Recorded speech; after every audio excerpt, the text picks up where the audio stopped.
É um privilégio que nós temos de sermos expostos à palavra de Deus, e, sobretudo, de estar estar na casa de Deus, sendo exortado por Ele, ensinado por Ele, doutrinado por Ele. No culto, meus irmãos, o tempo todo estamos ouvindo a palavra do Senhor, estamos ouvindo a voz de Deus a falar conosco. Mas no momento da pregação é um momento especial, o momento áureo do culto, o ápice do culto, que nós podemos chamar, momento esse em que o próprio Deus dos céus fala com a sua igreja. Há um púlpito no céu, no qual o verdadeiro pregador é o Senhor Jesus Cristo. E ele exorta, ensina e doutrina a sua igreja. E ele faz isso por meio da pregação da palavra do Senhor. E para tanto eu gostaria de convidá-los a abrirem as suas Bíblias na Epístola de Paulo aos Filipenses, no capítulo de número 2. Temos feito já há alguns domingos, iniciado, na verdade, a exposição dessa belíssima carta, de 4 capítulos apenas, mas de um conteúdo vasto e altamente edificante para as nossas almas.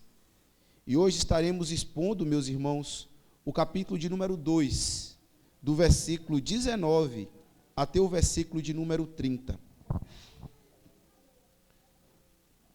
São precisamente aí alguns versículos exortativos e de grande ensinamento para as nossas almas.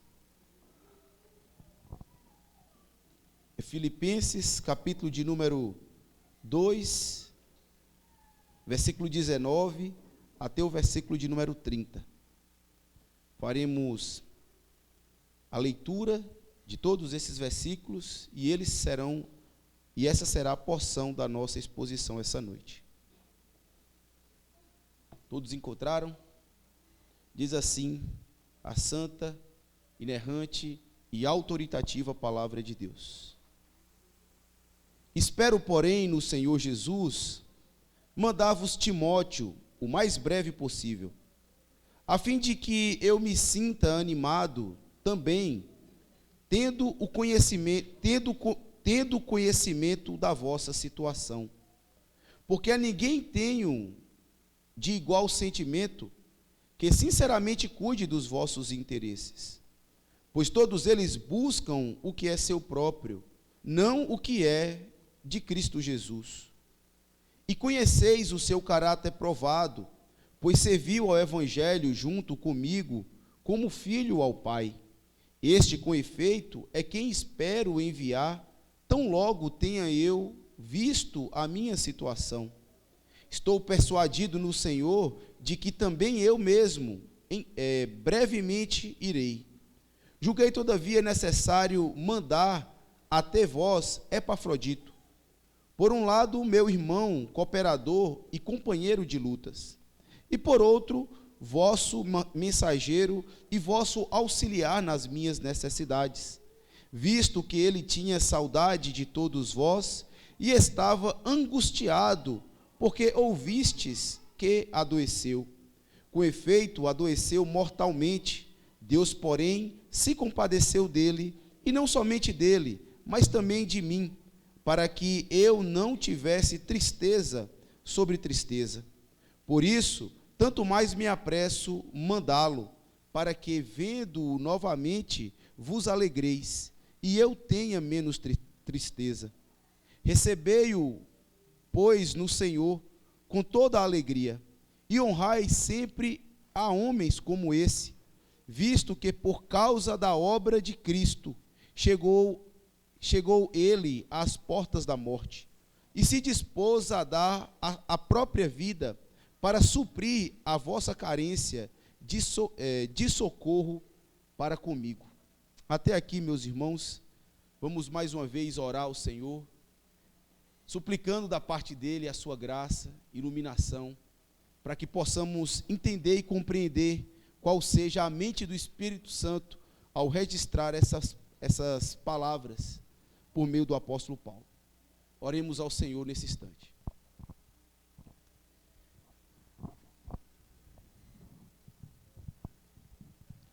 Senhor Deus, nosso Pai, nosso Senhor que está nos céus, revestido de glória, majestade e poder, Deus que é 3 vezes santo, perfeito em todos os atributos, glorioso em todas as suas obras, justo em todos os seus julgamentos, louvado seja o teu santo nome.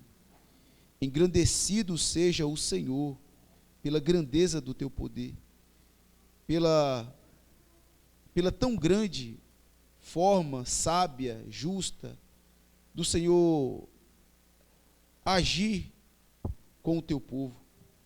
Aqui estamos, ó Deus, como tua igreja, e suplicamos da parte do Senhor a tua graça nesse instante, a fim de que nós venhamos compreender, entender, a fim de que possamos ouvir e reter a tua palavra no nosso coração, a fim de que venhamos ser exortados, consolados, admoestados, a fim de que possamos, ó Deus, endireitar as nossas vidas e caminhar segundo a tua boa vontade e nos fazer de conformidade com ela.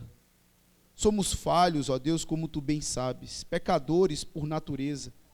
E se o Senhor levar em consideração a enormidade do nosso pecado e nos tratar consoante os nossos pecados, o que merecemos de fato é a tua ira, o peso da tua mão caindo sobre nós. Mas se assim, Senhor, o Senhor agir, qual de nós aqui subsistiria a tamanho juízo?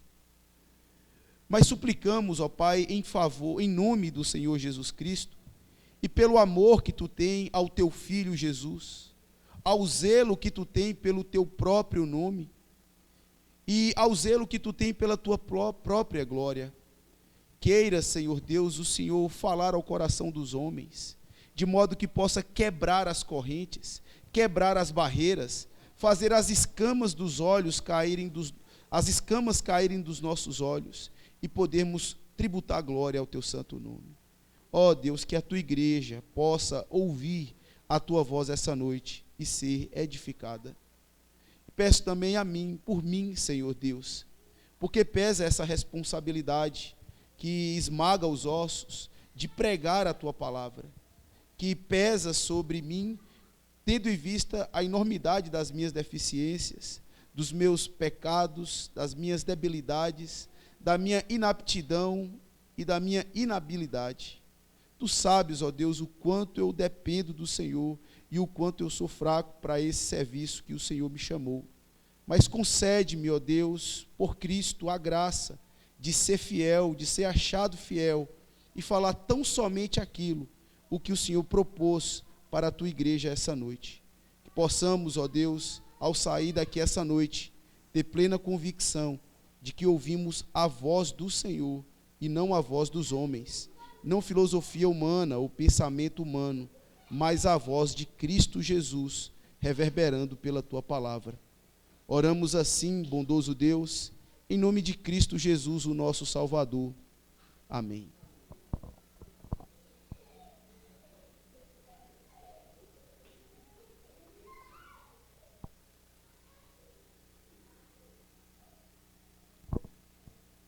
Meus irmãos, a igreja de Cristo, ela cresceu muito. E isso, de certa forma não, isso é muito bom. Isso é algo que nós mais desejamos. E ela alcançou vários tipos de pessoas, tanto pessoas boas quanto pessoas más. Não que isso seja necessariamente algo ruim, porque quanto mais a igreja cresce, mais mostra quanto a sua influência ela tem se espalhado pela face da terra. De certa forma, isso é muito bom, mas pode ser também acontecer um grande problema. Com essa intromissão de uma grande quantidade de gente dentro da igreja, pode acontecer também de que falsas crentes, falsos mestres, falsos professos entrem na igreja do Senhor. E o que de certa forma pode causar uma série de problemas dentro da igreja.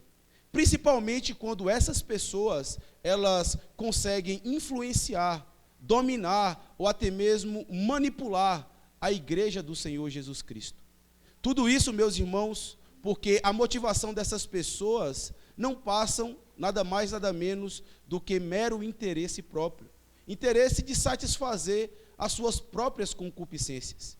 E quando isso de fato acontece, muitos problemas podem aparecer dentro da igreja. E um deles, certamente, é a divisão, grupos, panelinhas, ou até mesmo partidos dentro da igreja. Não bastasse isso, pode surgir também dentro da igreja a ideia da falsa piedade. Afinal de contas, falsos irmãos, falsos crentes estão introduzidos dentro da igreja. E não bastasse isso, meus irmãos, não bastasse as divisões, não bastasse também a falsa piedade, há, de certa forma, falsas doutrinas, falsos ensinamentos, quando pessoas mal intencionadas, desejosas de satisfazer apenas os seus interesses, eles conseguem manipular e influenciar a igreja do Senhor Jesus Cristo.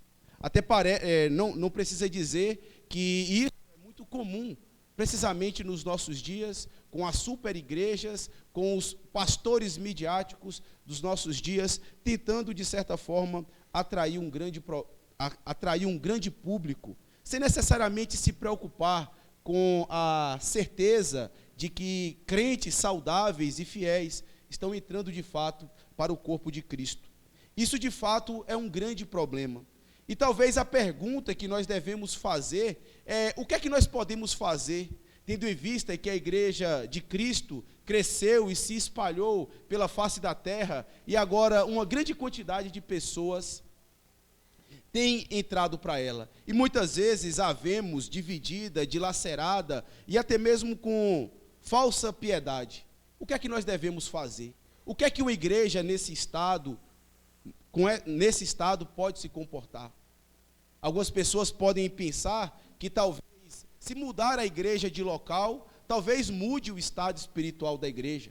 Talvez o local onde a igreja está estabelecida, localizada, não favorece tanto a entrada de irmãos piedosos. Ou então algumas pessoas chegam até mesmo a apelar para a estrutura da igreja. Talvez se a igreja for mais confortável, talvez se a igreja tiver um ambiente mais agradável às pessoas, talvez isso favoreça que até mesmo os irmãos ou os ímpios sejam atraídos de uma forma mais precisa para o corpo de Cristo. Mas nenhuma dessas coisas, meus irmãos, necessariamente pode salvar ou curar a igreja dessa enfermidade. Não é apenas o problema da igreja, não está necessariamente nas questões externas, mas precisamente é um problema interno. E para ser mais claro, é um problema de coração. É um problema no ego de cada cristão. Porque quando a igreja ela é governada, ou então, em sua maioria, as pessoas que estão nela são motivadas por interesses próprios ou interesses egoístas, ou tão somente na satisfação dos seus interesses, costuma aparecer isso na igreja. Esse, de fato, é o problema. Então, o que pode resolver o problema da igreja é exatamente crentes, líderes, homens e mulheres que estejam interessados, que sejam dedicados, sinceramente, nos interesses de Cristo, é que, de fato, pode alterar esse cenário.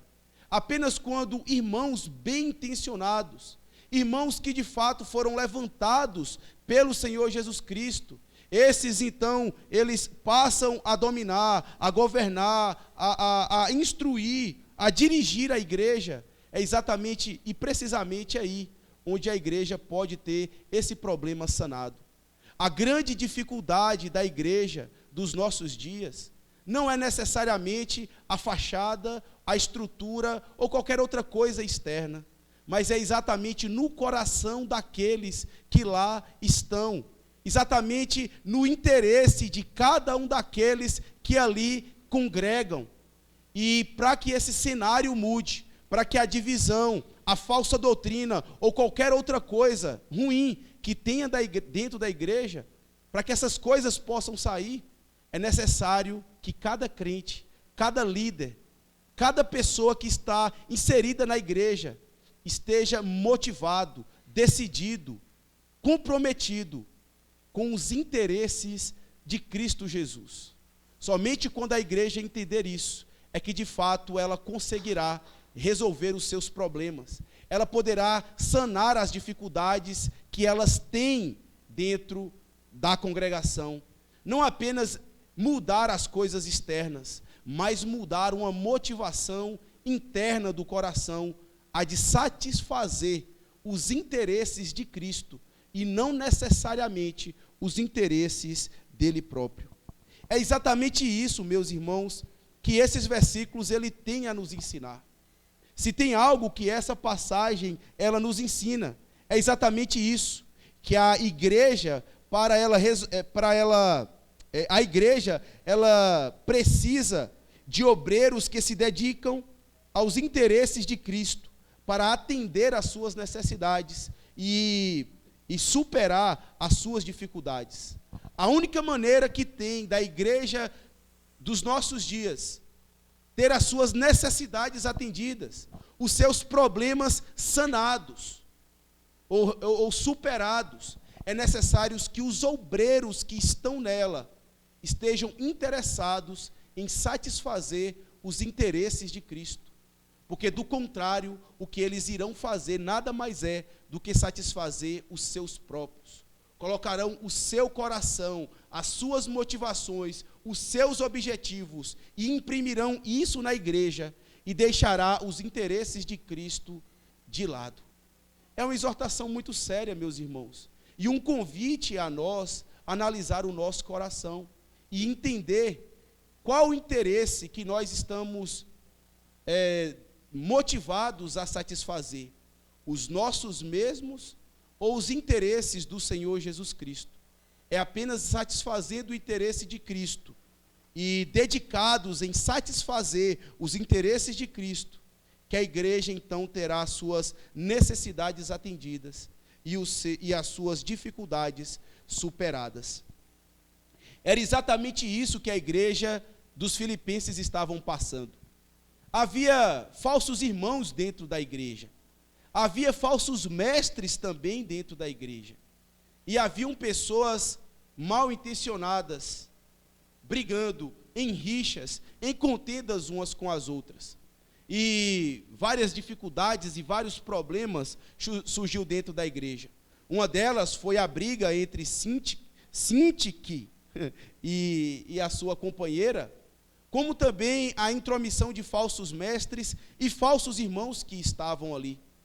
E, de certa forma, o apóstolo Paulo, ao tomar conhecimento do que se passava na igreja de Filipos, ele então fica preocupado e, de certa forma, manda reforço, motivado por um cuidado pastoral, envia para lá 2 obreiros sinceros, 2 obreiros dedicados e interessados naquilo que era o interesse do Senhor Jesus Cristo. E é exatamente assim que Paulo, então, decide, ele entende que essa seria a melhor forma de pastorear a igreja dos Filipenses, atendendo às necessidades que eles tinham relatado ao apóstolo e as dificuldades que eles estavam passando naquela ocasião.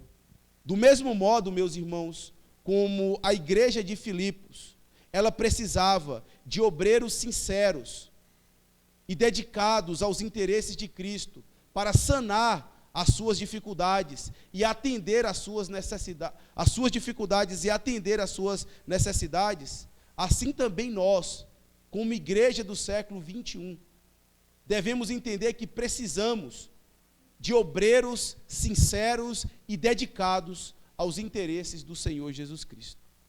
E a pergunta que você tem que fazer para você mesmo é exatamente essa: será que você é um obreiro na casa de Deus? É um servo na casa de Deus, interessado em satisfazer os interesses de Cristo ou necessariamente os seus próprios interesses? quais são os seus objetivos para a igreja? Onde você pensa, para onde é que você acha que a igreja está caminhando? Será que a responsabilidade dela é atender necessariamente os seus interesses? Obviamente que não, meus irmãos. O propósito da igreja, a função da igreja, a missão da igreja é atender os interesses do Senhor Jesus Cristo. E é exatamente isso que nós iremos ver nessa noite, diante desses versículos que se apresentam diante de nós. E aqui nós podemos fazer uma pergunta muito clara diante de tudo isso que nós ouvimos. E a pergunta é exatamente essa: por que a igreja precisa de obreiros sinceros e obreiros dedicados aos interesses do Senhor Jesus Cristo? E aqui nós vemos 3 razões, meus irmãos, para isso. E a primeira razão que mostra aqui na passagem é exatamente essa. A igreja de Cristo, ela precisa de obreiros sinceros e dedicados aos interesses de Cristo, porque eles providenciam meios para o fortalecimento da igreja. São apenas obreiros que colocam o interesse de Cristo em primeiro lugar. Esses obreiros, eles fortalecem, eles procuram meio de fortalecer a igreja do Senhor Jesus Cristo. A segunda razão que nós vemos aqui é exatamente essa, porque os obreiros sinceros, eles se preocupam com os interesses da igreja. Eles não estão necessariamente preocupados com os seus próprios interesses, com interesses deles mesmos, mas com os interesses da igreja, com o alvo da igreja, aquilo que Cristo já havia projetado para a igreja. Esse é o interesse dos obreiros sinceros e dedicados. E não bastasse isso, nós vemos uma terceira razão, porque a igreja precisa de obreiros sinceros e dedicados aos interesses de Cristo. E a terceira razão é exatamente essa, porque eles sacrificam em favor da igreja. Ou seja, ele não coloca a sua estabilidade, ele não coloca o seu bem-estar, ele não coloca a sua vida em primeiro lugar. Ele coloca em primeiro lugar os interesses de Cristo. E é exatamente porque eles colocam os interesses de Cristo em primeiro lugar, é que eles se sacrificam em favor da igreja. Essas são precisamente as 3 razões que nós encontramos aqui, porque a igreja precisa de obreiros sinceros e dedicados aos interesses de Cristo. Será que você é um obreiro sincero e dedicado aos interesses de Cristo? Será que Cristo, a vontade de Cristo, ela é prioritária na sua vida? Será que você não está enquadrado entre aqueles que procuram satisfazer o seu desejo antes de satisfazer o desejo de Cristo? Que nós possamos ser achados, meus irmãos, dentre aqueles que sinceramente se dedicam aos interesses do nosso Salvador Jesus Cristo. Diante dessas coisas, irmãos, passamos então a analisar o primeiro ponto, que nós vemos aí do versículo 19 até o versículo 21. E nós vemos aí a primeira razão, porque a igreja precisa de obreiros sinceros, que é porque eles providenciam meios para fortalecer a igreja de Cristo.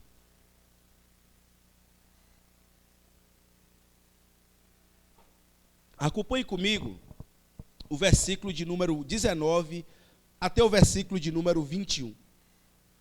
Veja aí o que diz. Filipenses 2, 19 a 21. Espero, porém, no Senhor Jesus, mandar-vos Timóteo o mais breve possível, a fim de que eu me sinta animado também, tendo conhecimento da vossa situação, porque a ninguém tenho de igual sentimento que sinceramente cuide dos vossos interesses, pois todos eles buscam o que é seu próprio, e não o que é de Cristo Jesus. O apóstolo Paulo, meus irmãos, aqui, ele está necessariamente assim preocupado com a igreja dos filipenses. Não que eles estivessem desviados da fé, não que eles estivessem dando certo trabalho para o apóstolo Paulo, mas necessariamente por conta de alguns problemas que estavam acontecendo dentro da igreja. Como nós vimos na exposição passada, havia falsos irmãos na igreja, inclusive homens que estavam utilizando a prisão do apóstolo Paulo para se promover dentro da própria igreja. Não pregavam nenhuma mentira, nenhuma doutrina falsa, mas tentavam se colocar em posições primárias na igreja, em posições de destaque, e tentando diminuir a figura e a proeminência do apóstolo Paulo ali.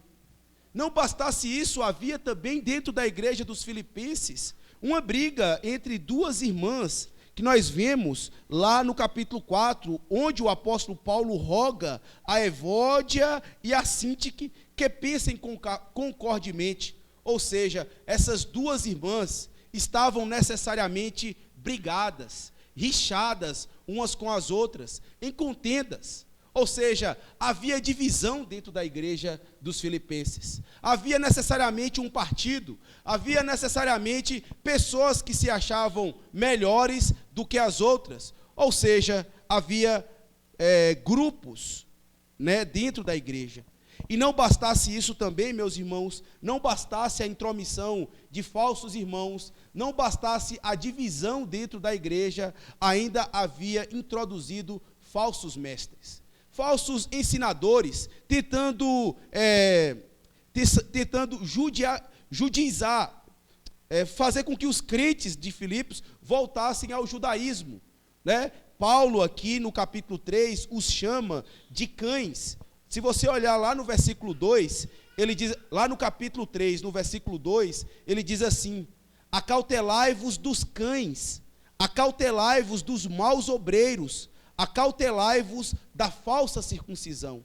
Ou seja, ele chama a atenção dos filipenses para tomar cuidado com esses maus obreiros que haviam dentro da igreja.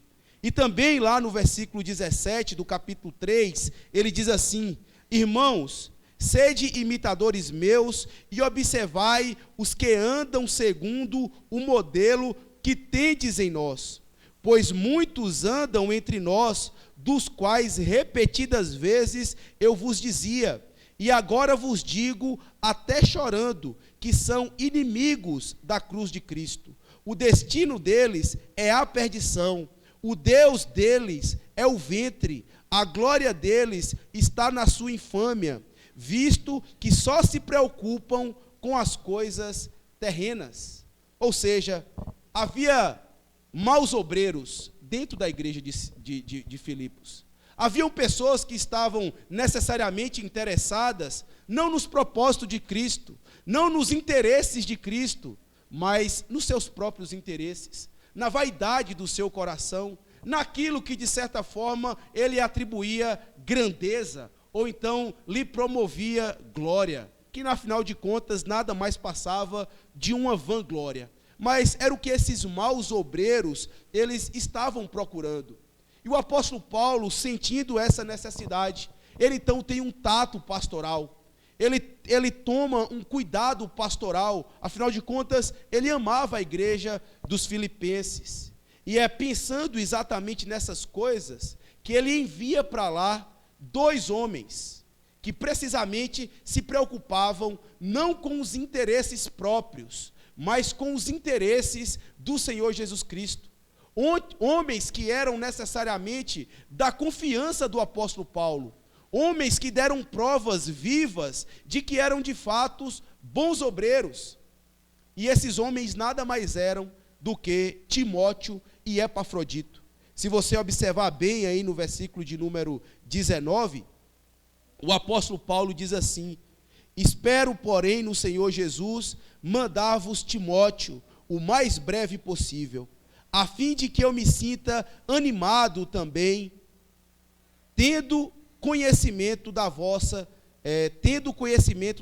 situação. Aí ele diz: porque ninguém tem um de igual sentimento, que sinceramente cuide dos vossos interesses.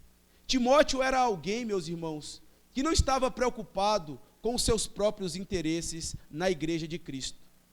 Havia muitas pessoas ao redor de Paulo, muitos obreiros, muitos evangelistas, mas o apóstolo Paulo, tendo em vista esse cuidado com os filipenses, ele queria alguém que necessariamente cuidasse dos interesses de Cristo. E essa pessoa nada mais era do que Timóteo. Se nós sabemos bem, Timóteo, ele aparece na vida do apóstolo Paulo exatamente na sua segunda viagem missionária. As informações que nós temos acerca de Timóteo é que ele era filho, né, de uma mulher judia e sua avó chamava Lloyd. O pai dele era grego. Timóteo, dentro de uma das viagens do apóstolo Paulo, ele foi constrangido a se circuncidar. O apóstolo Paulo tomou Timóteo como filho. É alguém que acompanhava o apóstolo Paulo em todas as suas viagens missionárias. E, inclusive, aqui na sua prisão em Roma, Timóteo estava presente. Timóteo era um companheiro do apóstolo Paulo, mesmo em situação tão difícil.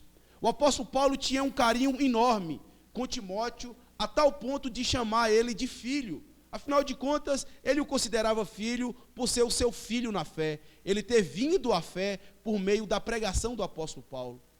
E o apóstolo Paulo conhecia bem o caráter de Timóteo. Ele sabia que Timóteo foi criado desde a infância na doutrina das sagradas letras.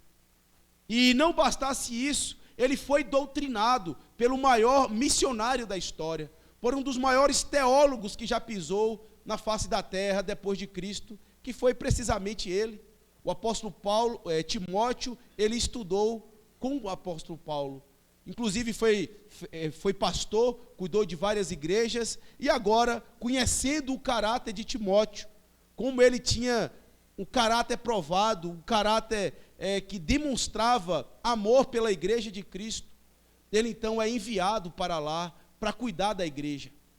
Mas Timóteo não é a única pessoa com essas qualidades que o apóstolo envia para lá. Se você olhar aí no versículo de número 25, ele envia também Epafrodito, e diz assim: julguei todavia necessário mandar até vós Epafrodito, por um lado, meu irmão, cooperador e companheiro de lutas, e por outro, vosso mensageiro e vosso auxiliar nas minhas necessidades. Epafrodito também era um homem de caráter provado. Ele, na verdade, possivelmente era o pastor da igreja lá dos Filipenses. Mas ele não era o único que estava na liderança. E a igreja dos Filipenses, sabendo que o apóstolo Paulo estava em prisão, e estava prestes a ser condenado, julgado e condenado pelo Império Romano, decide então enviar Epafrodito ao apóstolo Paulo, a fim de tomar informações acerca dele, e mandar também ajuda, né, financeira, ou uma ajuda física, a fim de que ele pudesse, de alguma maneira, sanar as suas lutas lá na prisão. Na verdade, era uma oferta que a igreja dos Filipenses estava enviando por via de Epafrodito.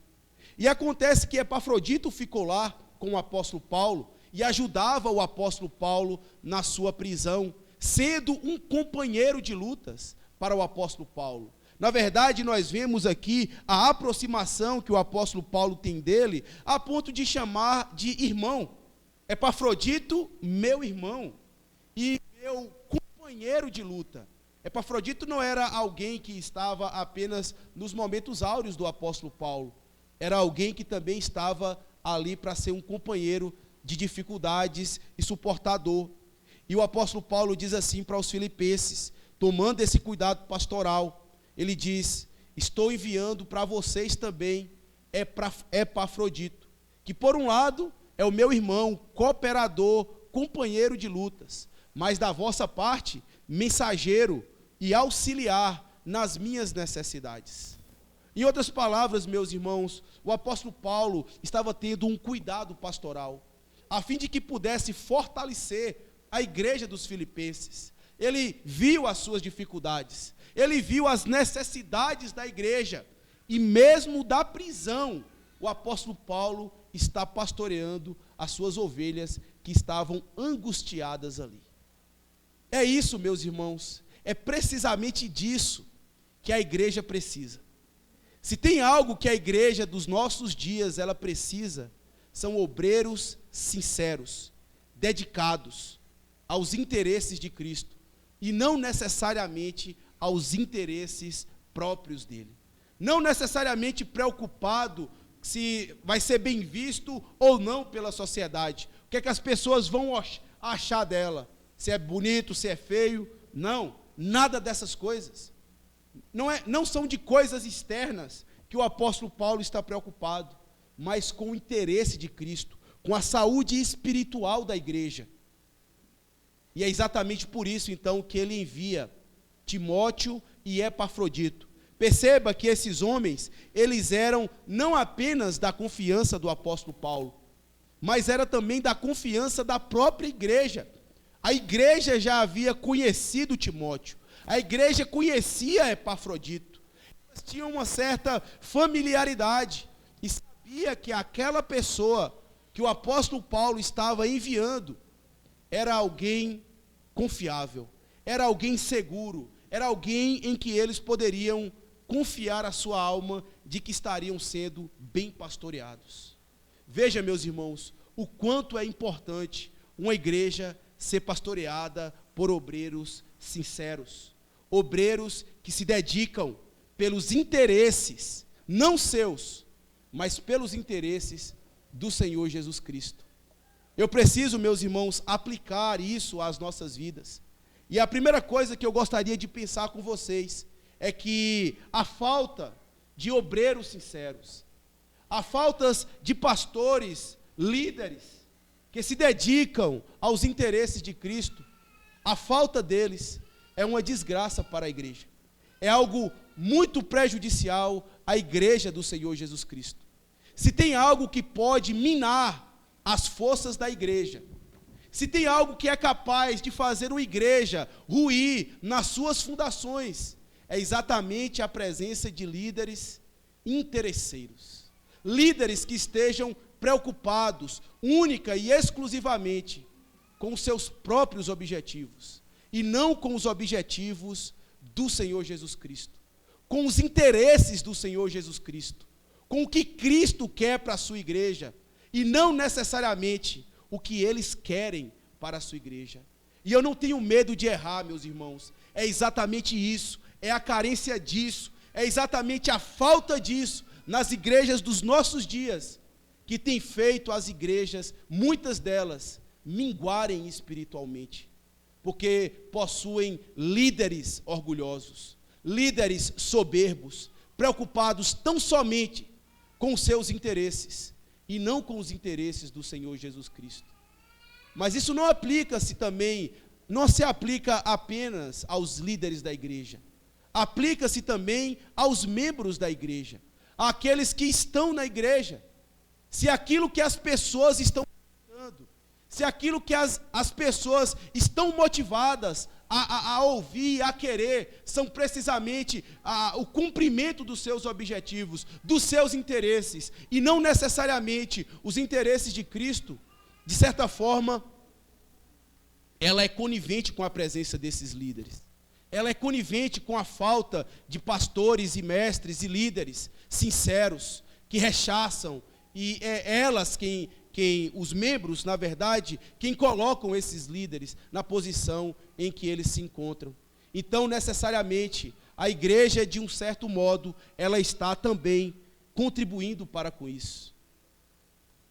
Se por um lado, meus irmãos, é ruim a falta de pastores e mestres, líderes sinceros dentro da igreja, também é uma desgraça acontecer uma igreja ter líderes que não pastoreiam as suas igrejas. Sim, é ruim ter mestres, liderança, que venham, por exemplo, que estão nos seus postos, mas que não assumem necessariamente o posto de pastorear a igreja. Porque Cristo chamou os líderes, os mestres, presbíteros e pastores na igreja do Senhor Jesus para pastorearem. Essa foi a ordem do Senhor Jesus para ele. E quando eles se eximem dessa responsabilidade, quem perece, quem sofre, é a igreja.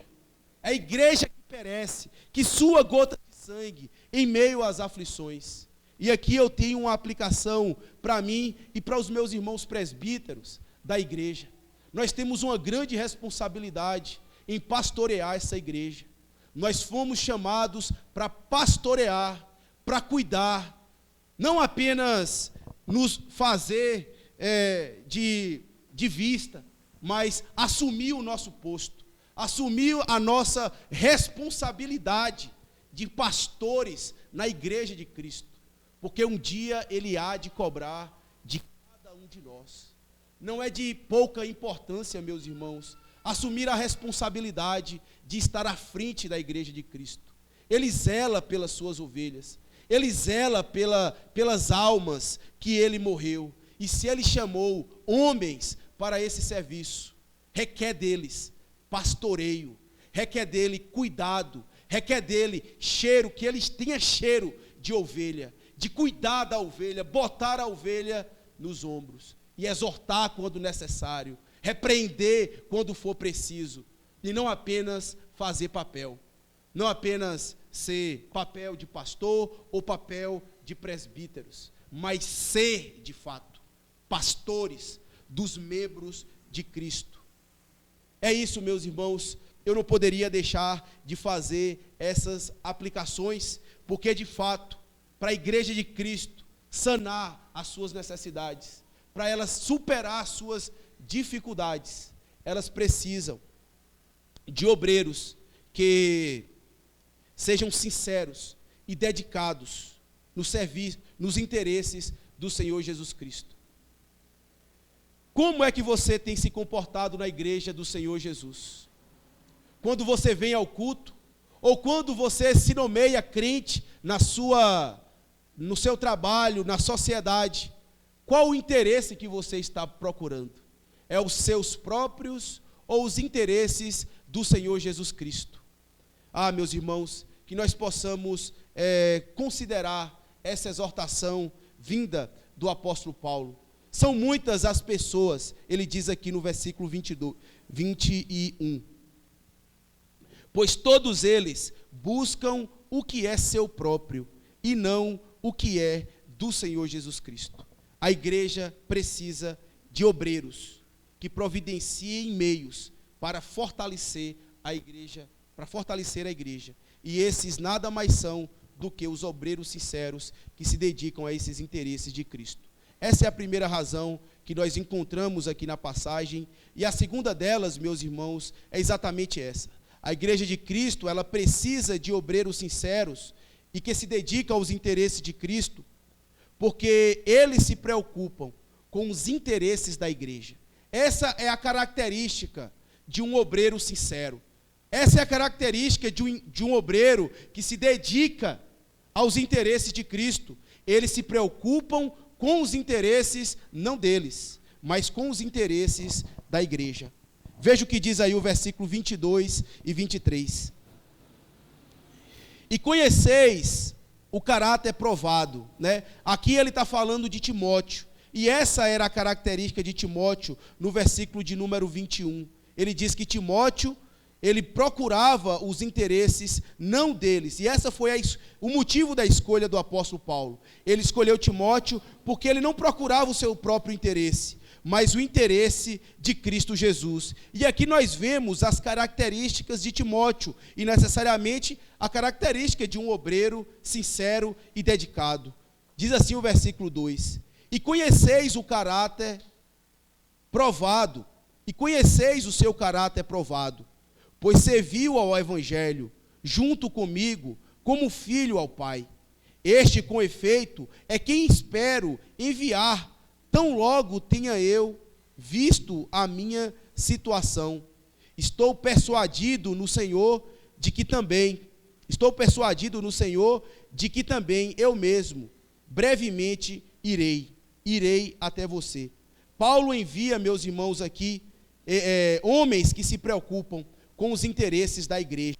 E, na verdade, Timóteo e Epafrodito são exatamente esses homens que se preocupam com os interesses da igreja. E eu queria aqui nomear para vocês algumas características desses homens que, de certa forma, é muito aplicativa às nossas vidas e que serve, né, de espelho para que nós possamos confrontar o nosso caráter e ver se, de fato, estamos em conformidade com esses homens. Aqui nós vemos o caráter dos homens que se preocupam com os interesses da igreja. E a primeira delas é que os homens que preocupam com os interesses da igreja, eles não visam o seu próprio interesse. O que é visar o seu próprio interesse? Visar o seu próprio interesse é estar necessariamente preocupado com aquilo que ele almeja, com aquilo que ele deseja para a igreja, fazer da igreja aquilo que ele requer, que a igreja sua cara, não necessariamente a cara do Senhor Jesus Cristo, falando de uma forma mais clara.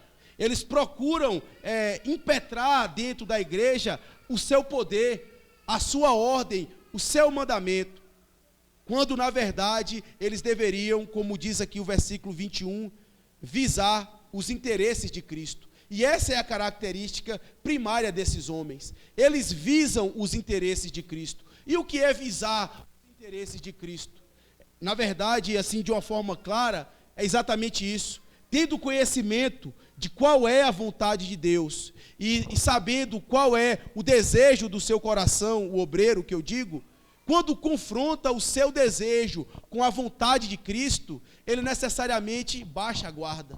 Ele diz, não, esse não é o melhor caminho a ser tomado. O melhor caminho a ser tomado é aquilo que Cristo almeja. Ainda que eu queira algo para a minha congregação, ainda que eu queira algo para a minha igreja, não é isso que eu tenho que procurar. O que eu tenho que procurar, em primeiro lugar, é saber o que Cristo quer, o que Cristo almeja, qual é a imagem que a igreja tem que ser formada.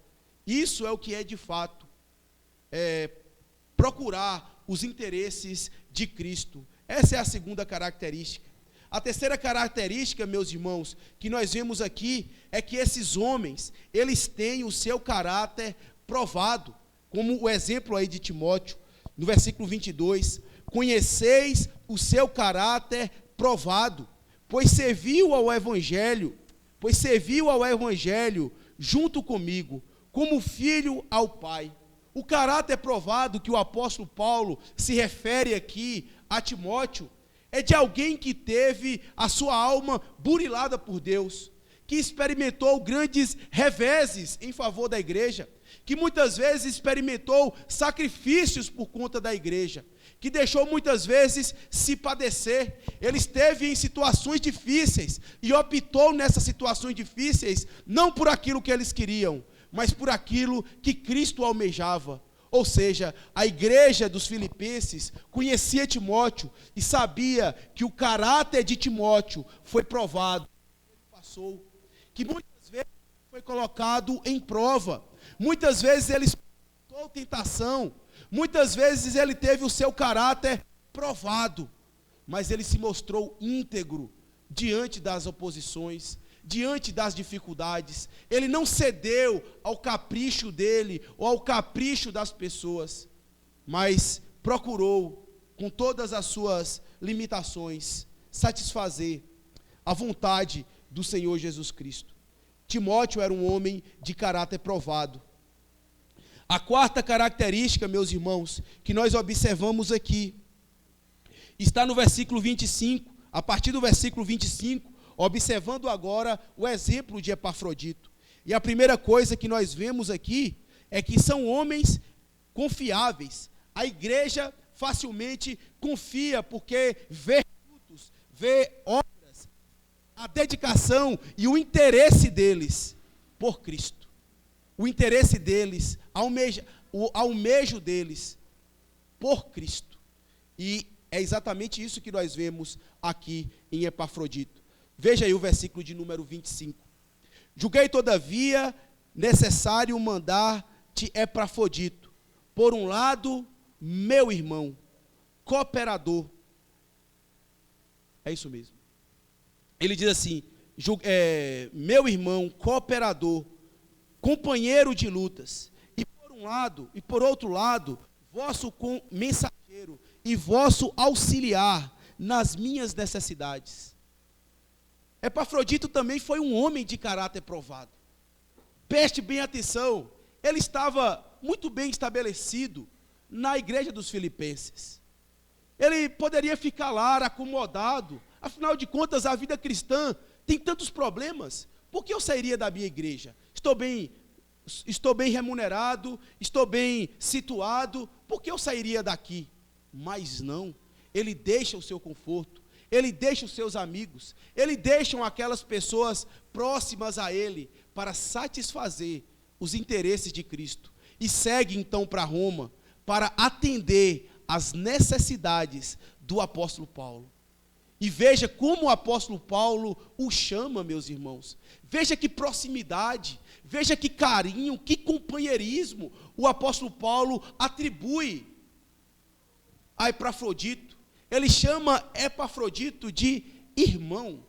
Poderia ter alguma outra palavra mais íntima, mais filial, mais carinhosa ou mais digna de sentimentos do que essa palavra que ele atribui a Epafrodito?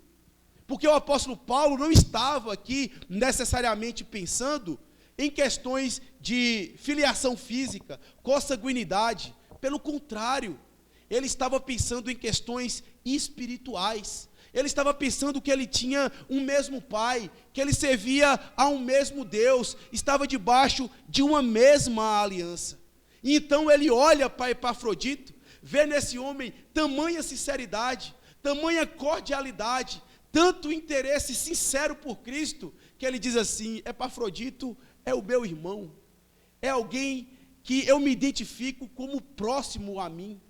Ah, meus irmãos, e se tem uma coisa que eu mais me entristeço nos nossos dias, é que essa palavra tão carregada de significado, essa palavra tão carregada de uma teologia tão profunda, porque Cristo é o nosso irmão mais velho, e nós somos irmãos uns dos outros, por causa de Cristo, e muitas das vezes usamos essa palavra sem um pingo de sinceridade, usamos ela de modo vã, em modo de um linguajar cristão, como se fosse um jargão espiritual, como se pudéssemos usar para qualquer pessoa, e usamos ela de modo leviano, ou então muitas vezes estamos tão carregados de sentimentos ruins, orgulhosos, soberbos, e não falamos com sinceridade com a pessoa do nosso lado, ou não aplicamos esse termo com profundidade nas nossas almas, uns para com os outros. Chamamos uns aos outros de irmãos,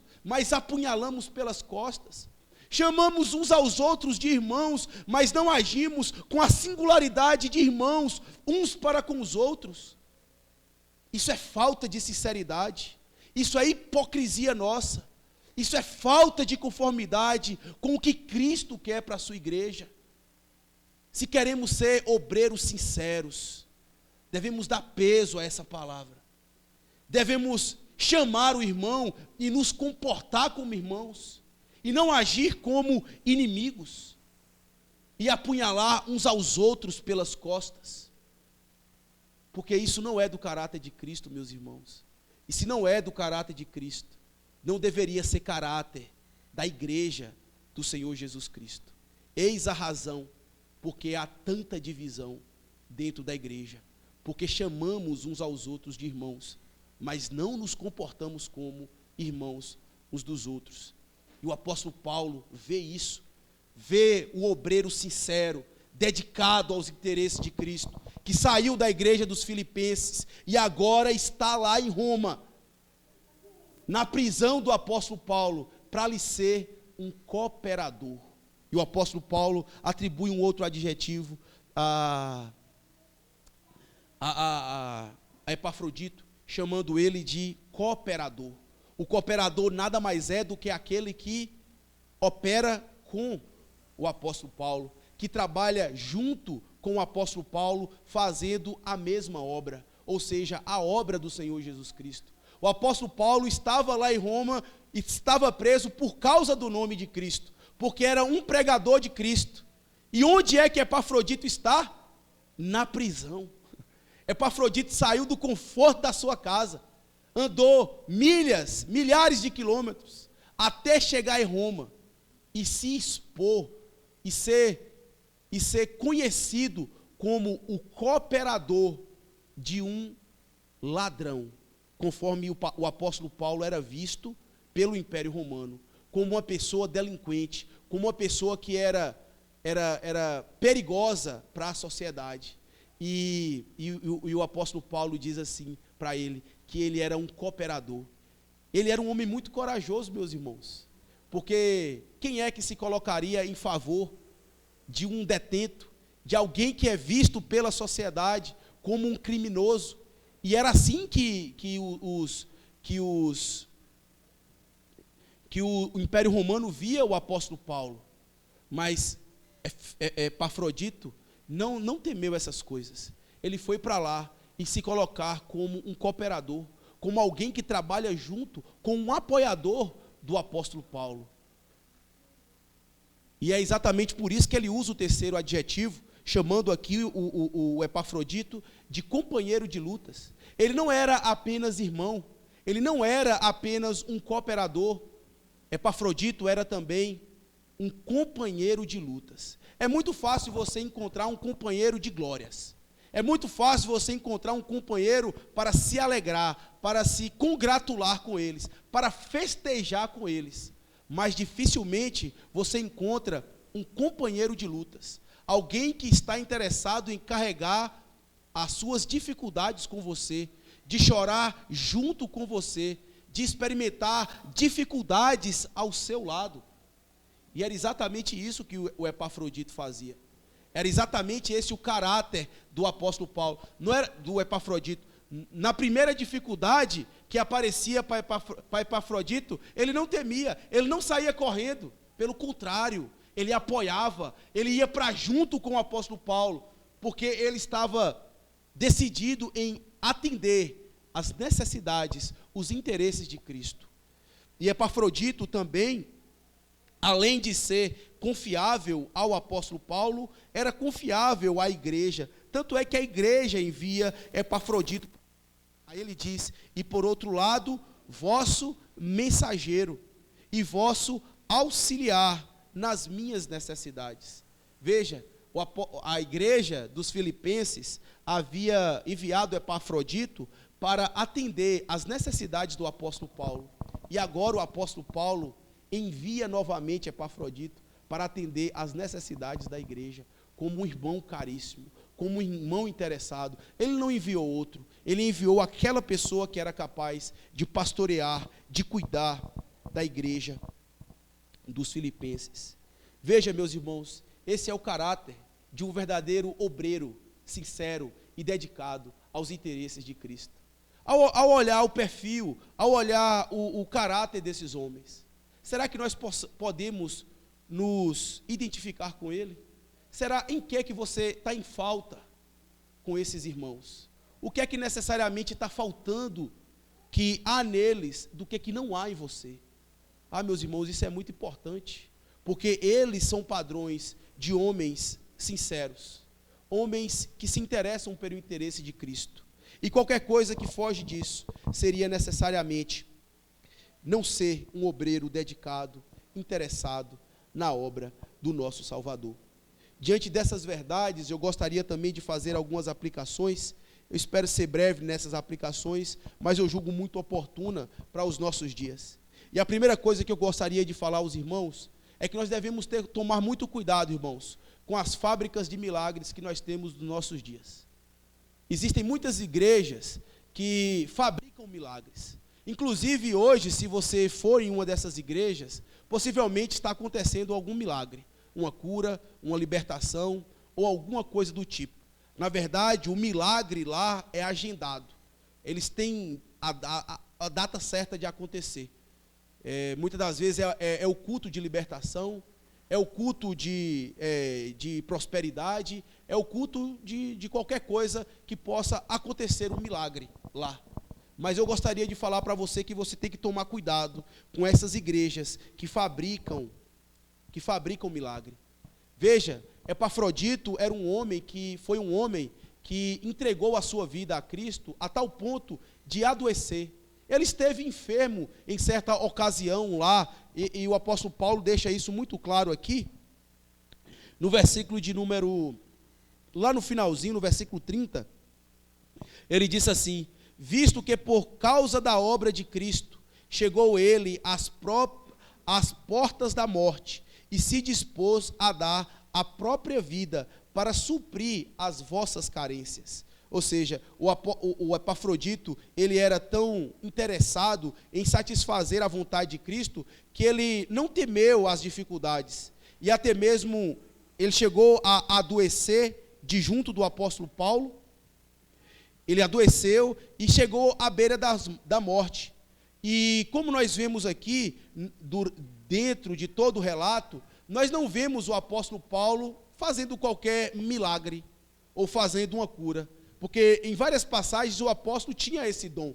Nós vemos que o apóstolo Paulo cura várias pessoas, ele inclusive ressuscita um morto que caiu de um edifício bem alto, orou a Deus e o rapaz ressuscitou. Mas aqui nós vemos que Epafrodito, ele chegou à beira da morte, e o apóstolo Paulo necessariamente não fez nada. Por que será? Será que o apóstolo Paulo foi tão egoísta, tão duro, que nem ele não poderia fazer um milagre e curar Epafrodito? Mas isso mostra, meus irmãos, que os milagres não dependem necessariamente dos homens ou da vontade do homem querer efetuar milagres. O apóstolo Paulo não se colocou como esse pregador milagreiro. Pelo contrário, possivelmente o apóstolo Paulo orou e se preocupou com Epafrodito, né? Mas não necessariamente se atribuiu desse poder para poder fazer isso, porque necessariamente não foi a vontade de Deus. Deus quis que ele chegasse até as portas da morte, e por graça ele não morreu. E isso aí é uma coisa muito clara, que deve ficar muito patente nas nossas vidas, ao pensarmos, né, nesses nessas igrejas que propagam tantos milagres nos nossos dias. Então, meus irmãos, pensemos nisso, que os obreiros sinceros, eles se interessam pelos interesses, os obreiros sinceros, eles se preocupam com os interesses da igreja. A terceira razão que nós observamos aqui é porque a igreja precisa de obreiros sinceros, e é exatamente essa a última razão, porque eles se sacrificam em favor da igreja.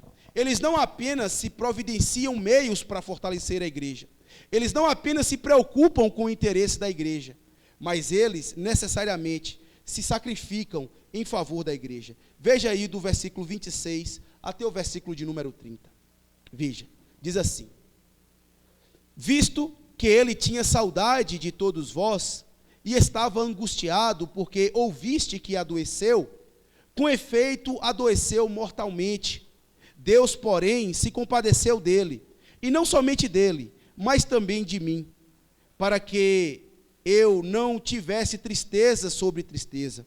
Por isso, tanto mais me apresso em mandá-lo, para que, vendo-o novamente, vos alegreis, e eu tenha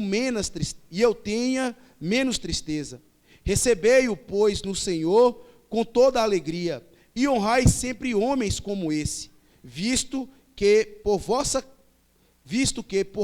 por causa da obra de Cristo, chegou ele às portas da morte, e se dispôs a dar a própria vida, para suprir a vossa carência de socorro para comigo.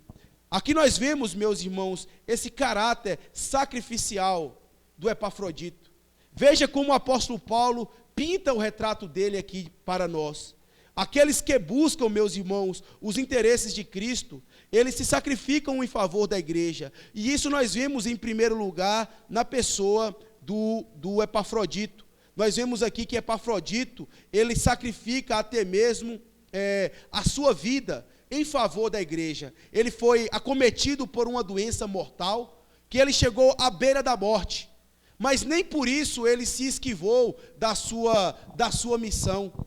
E essa foi uma da outra razão, porque o apóstolo Paulo está enviando ele de volta, porque possivelmente a igreja dos filipenses estava preocupado. Ele soube que a igreja tomou conhecimento disso. E o apóstolo Paulo agora, para que a igreja dos filipenses tivesse menos preocupação e pudesse se alegrar com a presença dele ali, decide enviá-lo novamente, para que eles se alegrem. E nós vemos que Epafrodito, ele mesmo, chegou até mesmo à beira da morte. Um outro exemplo que nós vemos aqui de sacrifício em favor da igreja é o próprio Timóteo. Timóteo, ele estava, de certo modo, em conforto lá com Paulo, fazendo o seu trabalho. E então, ele sai daquele conforto mediano e então se dispõe aí para a igreja dos filipenses para cuidar desses problemas. E uma terceira figura aqui que nos mostra esse apelo sacrificial pela igreja, em favor da igreja, é o apóstolo Paulo, o qual ele sacrifica o seu próprio interesse, o seu próprio favor. Ele deixa o seu interesse em segundo lugar e atende agora o interesse da igreja dos filipenses. Ele faz isso tanto com Timóteo quanto com Epafrodito.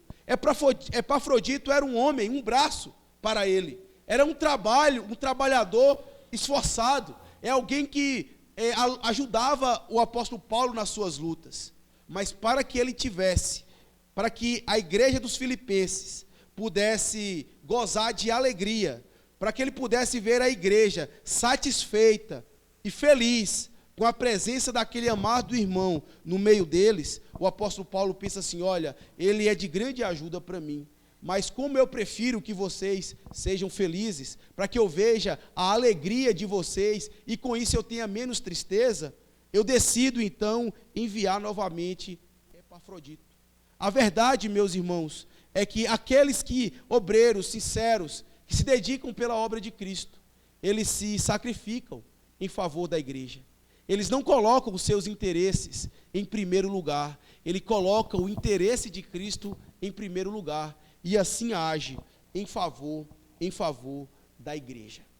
Aqui, meus irmãos, eu gostaria de fazer uma outra aplicação, e eu gostaria de chamar a atenção de vocês para o cuidado da superespiritualização que nós encontramos nos nossos dias.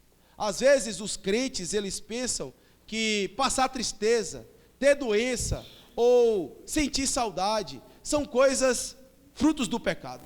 Crente maduro, crente forte, crente espiritual não sente saudade, não sente tristeza, não sente angústia. Mas todas essas coisas nós observamos aqui. O apóstolo Paulo estava triste porque viu tristeza nos filipenses. O Epafrodito, ele ficou angustiado ao saber que os filipenses estavam preocupados com ele. E outra, nós vemos que Epafrodito adoeceu mortalmente.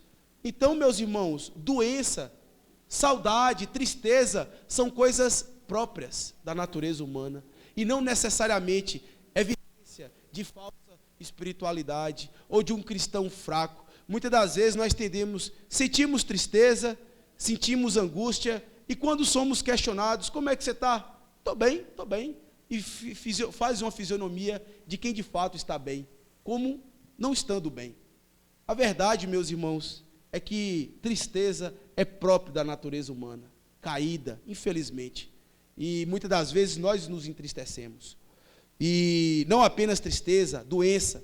Existem igrejas e uma escola de doutrina nos nossos dias que diz que tomar remédio é pecado, é não confiar em Deus, é não depositar em Deus confiança e botar a confiança nos remédios.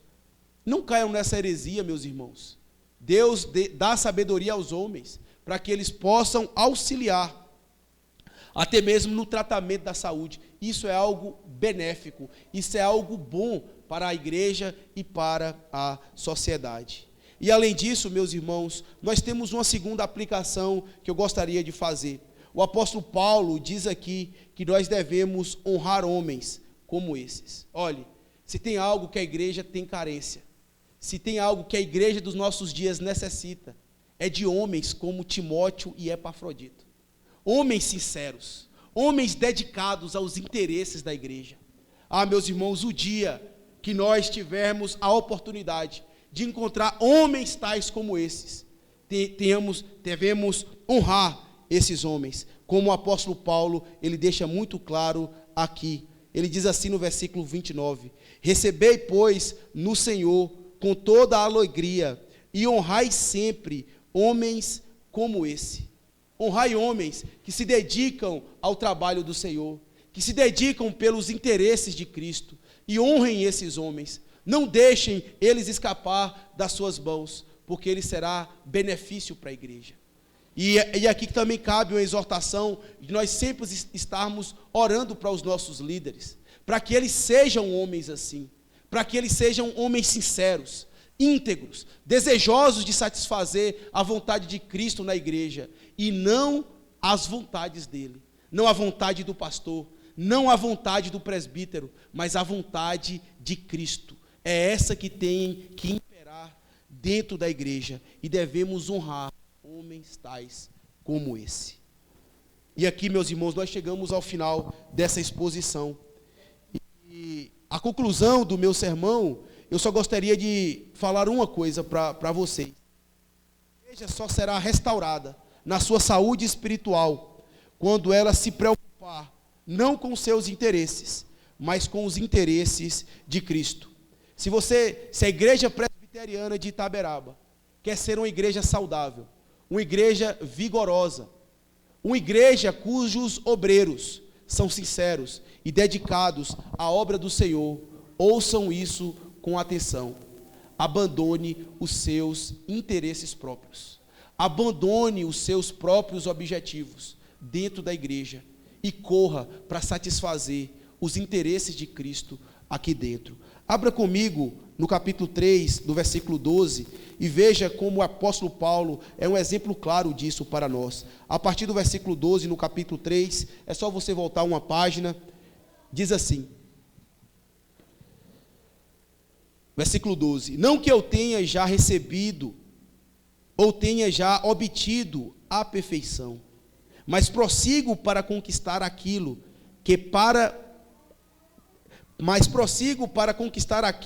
para o que também fui conquistado por Cristo Jesus. Irmãos, quanto a mim, não julgo havê-lo alcançado, mas uma coisa eu faço, esquecendo-me das coisas que para trás ficam, e avançando para as que diante de mim estão, prossigo para o alvo, para o prêmio da soberana vocação de Deus, em Cristo Jesus.